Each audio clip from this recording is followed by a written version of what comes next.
this session's about how climate change expresses itself through water. And so Erin's been working with Drink Local, Drink Tap in Cleveland and in Uganda to look at ways that we can solve water issues through education and events, and in general, ensuring that everyone has safe access to water. And so we are lucky to have her here, and I'm happy to hand it over to her so that she can tell us a little bit more about the work she's been doing. Wonderful, thank you so much. It's nice to see everyone today. And since I was having some technical issues this morning, user error, I'll admit, we're gonna go ahead and start with a 3-minute video about our organization's work, and then we'll get into our conversation.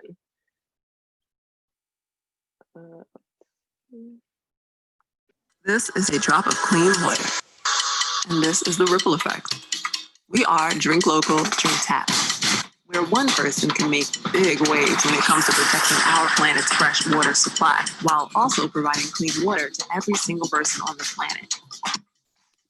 Because we did clean water. No, really, we actually did work, but more on that in a bit. Who exactly is DLDT? Well, we're Clevelanders, and being from the Buckeye State means we've got a Great Lake for our own backyard. Which got us thinking, aren't there some other Great Lakes in Africa? If you took our Great Lakes here in the US and combined them with Africa's Great Lakes, you have almost 50% of the world's unfrozen fresh water. There's no new water. What we have is what we got. So we got to take care of it. Our mission, it's simple and best told in a circular way. First, we educate. We go into classrooms and communities to help spread the word about preserving our planet's clean water. Next, we engage. We bring people together throughout the year by hosting beach cleanups, fun runs, and all kinds of outdoor activities where we roll up our sleeves to make our water cleaner and accessible for all. Finally, we improve equity. We use the funds and awareness raised at our events to help people access clean water all around the world. For over 10 years, we've been working side by side with our Ugandan team to build safe, sustainable water sources in rural school communities, refugee settlements, and city slums. From beach cleanups to fundraising, our goal is to empower individuals, especially kids, so they're confident they can make a difference. It's not a talking point. Getting everyone involved is our high water mark. By everyone, we mean everyone. In Uganda, local Ugandans are building our projects, not imported volunteers, because we know the key to sustainable development is working hand in hand with communities on the ground to get water in the ground. That's one of the many reasons DLDT is so successful when managing these projects, whereas 80% of water and sanitation projects fail within the first 2 years. Drink Local, Drink Tap has a 100% success rate. That's right, 0 DLDT projects have failed. Basically, we take the time to slow down, listen, and grow. We tap into real local human connections and skills to truly change the tide on clean water access. We're so committed to this because over half of the hospital beds in the world are filled because people don't have access to healthy drinking water or proper sanitation. It takes hours for someone to walk to get water. Also, bathing rooms for women in the developing world are very rare, and the addition of one as a safe space can be life-changing. Safe water should never be a privilege. Safe water is a basic human right. So how do you get involved? Easy. You can volunteer, educate, or donate. Did you know just $30 guarantees one Ugandan safe water for life? Now is the time to be the drop.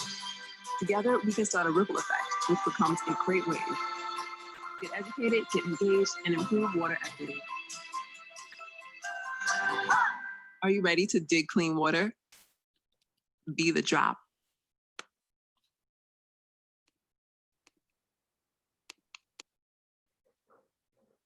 Again, welcome everyone. I just wanted to share that short video about our organization, Drink Local, Drink Tap.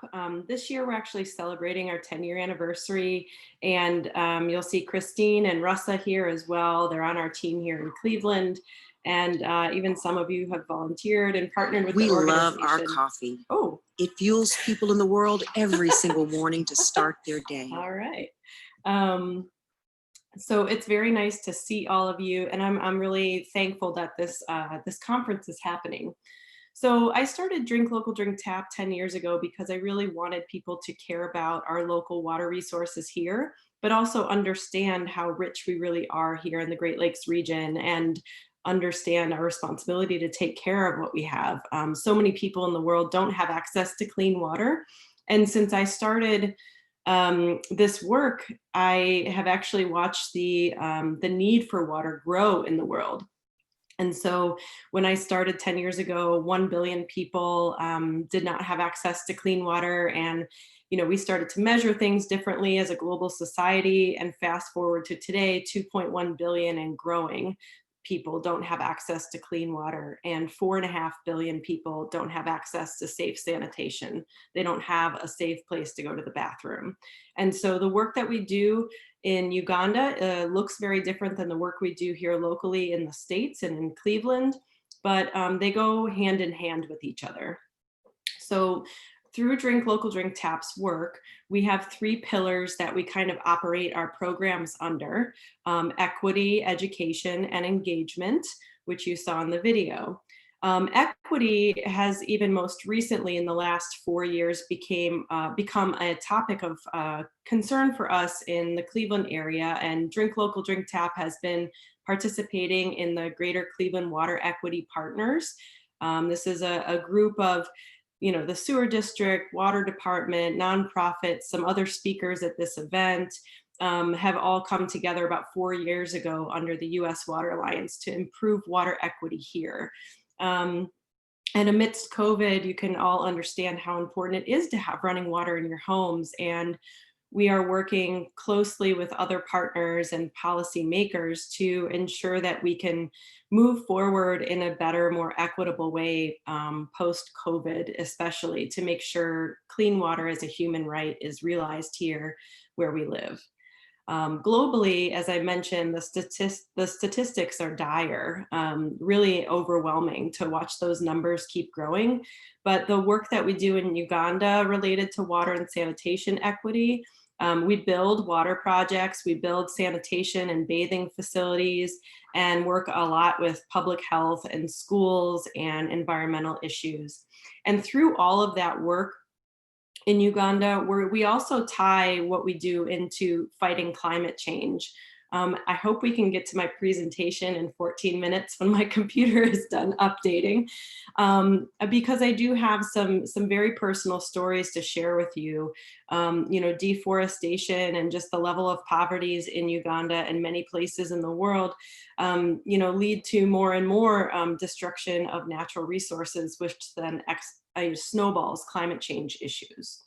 And so moving out of our equity pillar into education, in Northeast Ohio, and now this year we'll be spreading nationwide, we have Wavemaker curriculum. And this is traditionally been focused on 4th through 8th grade. We have 15 lesson plans, 3 units: water footprint, clean water for all, so water as clean water recognized as a human right. And the last unit is climate change and water.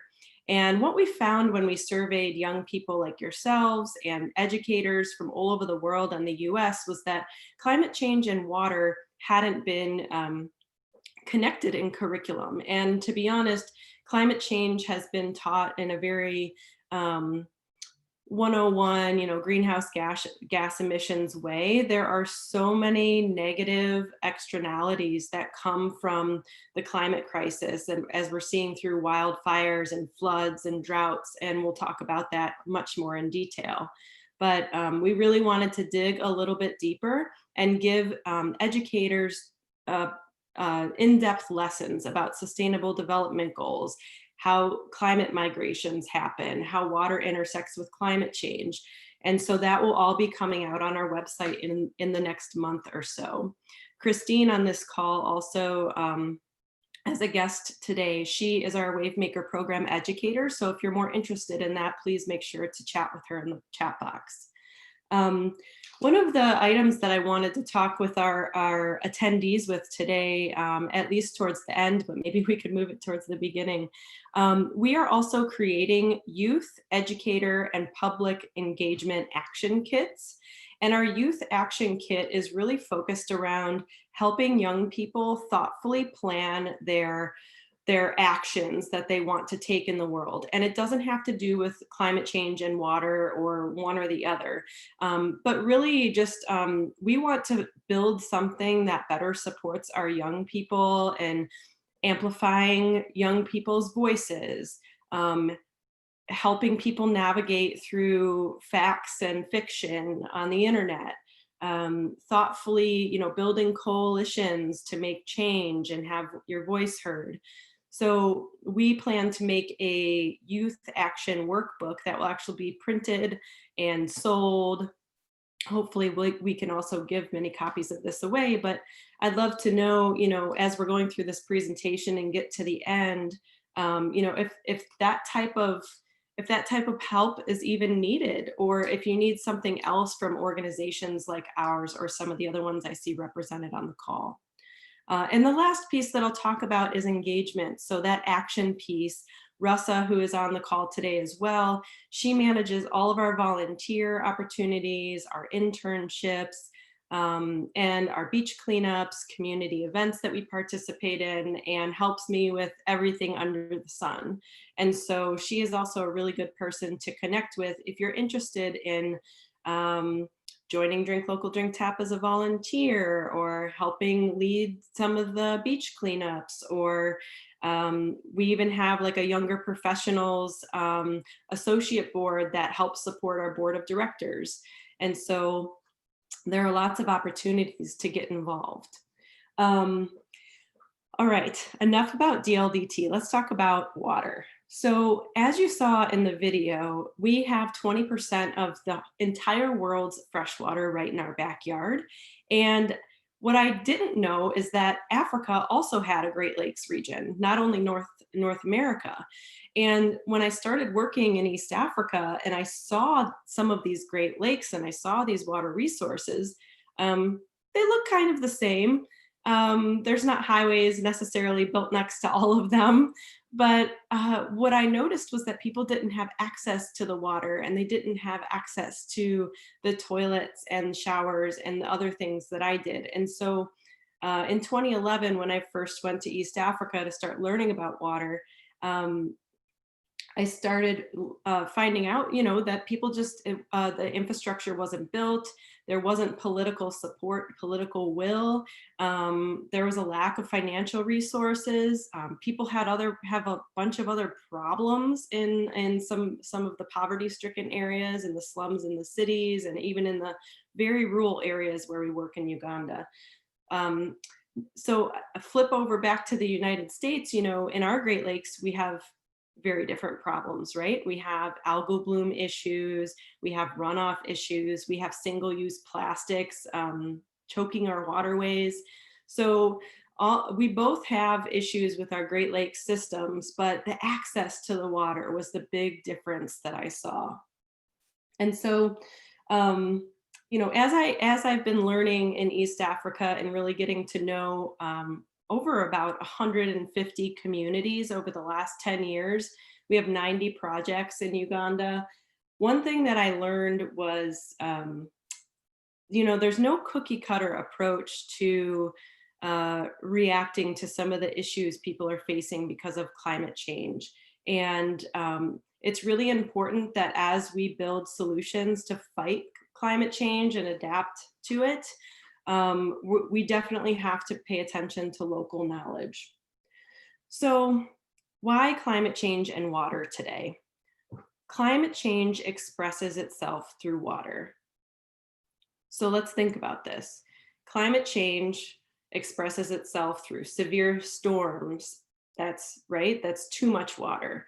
It expresses itself through drought, too little water, and it expresses itself through too dirty of water. Let's think runoff and water's mixing with things they shouldn't be, right? And so I've seen very, very, sad examples of all of this affecting people, specifically in the tropical regions of the world. And I'll talk only about Uganda today, but this is a common thread through many of the areas that I've traveled to in the world. All right, too much water. Let's talk about that. So a few years ago, There's a place in eastern Uganda, it's called Bududa. And in Bududa, we were working about a half an hour away when we heard there were terrible landslides happening. And so as these landslides were happening, you know, we're asking why, we're asking how can we help, we're asking are people okay, did they die, did they lose their homes, what's going on, where's the government, where's the Red Cross? And really getting assistance to some of these smaller communities globally is extremely difficult. If we think about all of the issues going on in the world today, it's these are the small, like micro climate issues that are happening that you'll never see in the newspaper in the United States. And so I thought, well, this isn't going to catch anybody's attention. Let's go, let's bring my staff, bring my team. We'll go to Bududa, we'll find out what we can do. And I did have some pictures of my presentation. When we went to Bududa, we found we had to park very, very far away from any of the villages. We walked about 10 miles to get to the site of the landslide. No vehicles could really reach there. Somehow they had gotten a crane to start uncovering people's houses. Everyone's houses from this entire hillside had been washed away into this river. And that was in the middle of the night, along with their families, all of their crops, all of their belongings, anything they ever had. And I looked around and I realized this place was pretty forested. We see a lot of deforestation issues in Uganda, which leads to erosion and other things. But people had been taking care of their community and the environment. And then what we started hearing from people in the community was just that the storms and the heaviness and the strength of the storms that had been coming over the last 5 or 6 years had just been something they had never seen before. The elders in these villages had never seen these things before. And so this is, you know, a very small but important example of just how heavier, sporadic, unpredictable storms have been devastating communities. Thousands of people were affected and lost everything they ever had. When we think about too little of water, we definitely hear about droughts, right? So we see the dryness and the wildfires in California, in Australia, and then we also see in East Africa, specifically Uganda, Kenya, Tanzania. These are places that people rely on farming for their families in order to feed their families. They're not going to a grocery store to buy what they need, they're growing what they need. And when you have these big storms come in and wash away their soils or their seeds after they've spent all of this labor planting, famine comes in. Famine also begins to happen when droughts happen and the rains that used to be there during rainy season don't come, or when they do come, they come for only a short rain and that's it, and nothing grows. And so we see a lot of famine in especially the driest parts of Uganda. And then the third piece, the too dirty of water.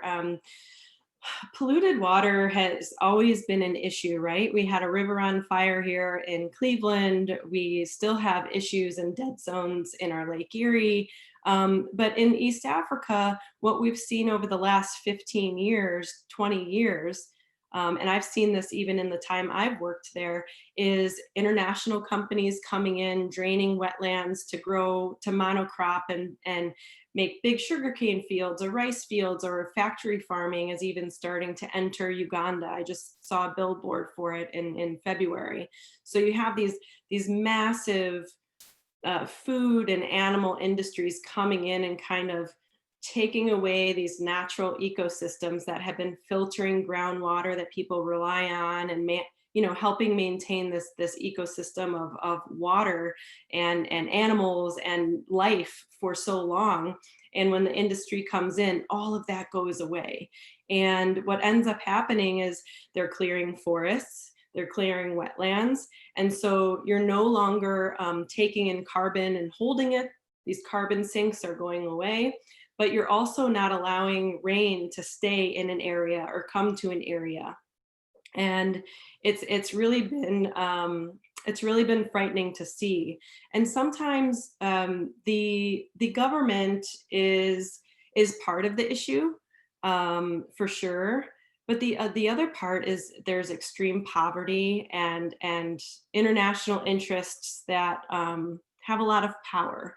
And so I think, I think that a way forward for places like Uganda is to have potentially better leadership, and also, to work on the corruption issues that exist. Uganda, and I hesitate to speak negatively about it because I love Uganda, but it's the 13th most corrupt country in the world, and it's extremely difficult to make change there on a large scale sometimes. It's one of the reasons we work there, because it's not easy. So we think about all of these problems, right? And for me, it can be overwhelming, especially as I'm, making documentaries, or just planning projects. We stay focused on water, sanitation, and hygiene, but when you look at the big picture, there's so much more to it. There's food, there's poverty, there's education, there's girls' issues, all tied into this. But there is a lot of good news, right, related to these issues. So one of the biggest, I think, changes in the sector that we work in has been seeing the investment of money and time through large agencies to start to approach the climate crisis differently. The World Bank has committed, as of last year, $200 billion to climate resilience around the world. This is a really big deal. The World Bank has been starting to work top down to address climate change issues through governments, and is really cracking down on corruption and other issues that exist, and trying to empower governments to be more sustainable long-term in managing climate resilience and water issues and sanitation issues for their people. You also have the Sustainable Development Goals, and I hope I think many of you today who are on this at the conference are familiar with the Sustainable Development Goals. But if you're not, look up the SDGs and just read an overview of what they are. This is what the world is working towards, and this is what Drink Local, Drink Tap is working towards in our small way for the next 10 years and probably beyond. There are 17 goals, and the ones that we focus on are really Sustainable Development Goals 6.1 and 6.2, which is clean water and sanitation for all. And this has to do with our equity work and our work to clean up water. It's when you're feeding into something bigger, one great thing about that is you realize you don't have to do it all yourself, right? And you're learning from these peers from around the world. So like what you're doing at this conference today is you're learning from peers, you're learning from each other, and hopefully moving forward to do some really cool things. But I think building into this bigger network of the SDGs and seeing how we can tie that back into what Cleveland is doing can be a way that we connect to the rest of the world. One thing that I would love to see the city of Cleveland do is to talk about the SDGs and everything that we do. We are part of the world. And so if we're talking about water equity, we should be talking about SDG 6. If we're talking about sanitation equity, we should be talking about SDG 6. There's pollution, there's wildlife, there's all sorts of things, education, gender issues. So as a local community and as a global community, I think the SDGs can really help us move forward. And also another wonderful thing I've been seeing, and I know all of you have too, is the number of youth climate activists coming out and speaking to global audiences at UN conferences, at World Bank meetings, to governments, not afraid to speak out. And if there's any one thing that we can do to support any of you to help your voice get amplified in the issues that you care about, we should talk about that. One of my dearest friends, Leah Namujera in Uganda, is a climate activist. And She has a few different initiatives that she works on. So she's not solving the climate crisis all by herself, right? But she is working on reforesting Uganda. She's working on removing plastic bags in Uganda. And she's speaking at UN conferences around the world and doing some really cool things. I love seeing all of this happen. It really gives me hope. All of that being said, us older folks, we are, I think, sorry. And I want you to know that you're not alone in fighting this. There are many of us, especially the ones who are here at this conference today, who want to support you, who have been fighting tooth and nail for years to impact the climate crisis in a good way. And we want you to know that you're not alone in changing the world and making it better for the future. So just getting back to the too much, too little, too dirty, how climate change expresses itself through water. I did want to mention, this is complicated for any one person to think about. And it's really important to understand that we have already reached many tipping points in different ways related to climate change, but that doesn't mean that we should throw in the towel, right?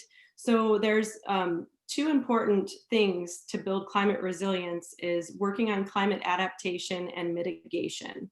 And as we're planning to both reduce the causes or the things that we're personally doing every day to make climate change worse, we also need to think about how to build resilience for the future. And a lot of that comes back down to listening to local knowledge. Again, there is no cookie cutter approach to building climate resilience in communities around the world. And so if we're able to spend the time now to work with Indigenous people, to work with elders in villages, to work with very, very local people who have watched the world change before their eyes over the last 50 to 100 years, we need to learn from these people.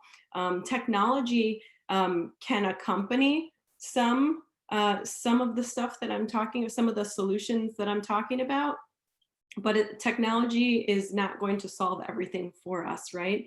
We really need a strong mixture of technology, Indigenous knowledge and natural solutions, and also, some gray infrastructure.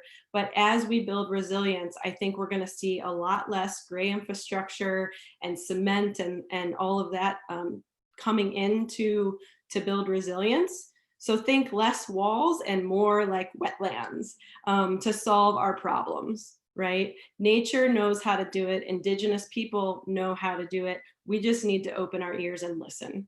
And I think just moving to the very end, although Drink Local, Drink Tap, again, isn't solving the world climate crisis, we are in a small way bringing this knowledge that we've learned over the last decade in through all of our programming and projects. And so when we build projects in Uganda, we make sure that we plant 20 trees with every project, and the kids are planting these at schools, and we're teaching about climate change and that trees aren't just for cutting, they're also for breathing and shade and having water and doing all these things. And so we have these little nuances with our work that allow us to make the impact that we want and bring the climate education also into our projects in Uganda. Of course, my computer is coming up now. I would love to just end with saying thank you. And also, if there is a way that Drink Local, Drink Tap, or actually any of us on this conference today can help any of you answer questions about climate change and water issues, or help direct you in ways that might be helpful, whether that's to another organization or helping you plan out your action steps to make change, we're here for you. And I'd love to take this moment now to answer any questions you might have. And if you don't have a question, tell us what you need. What do you need from us? Thank you.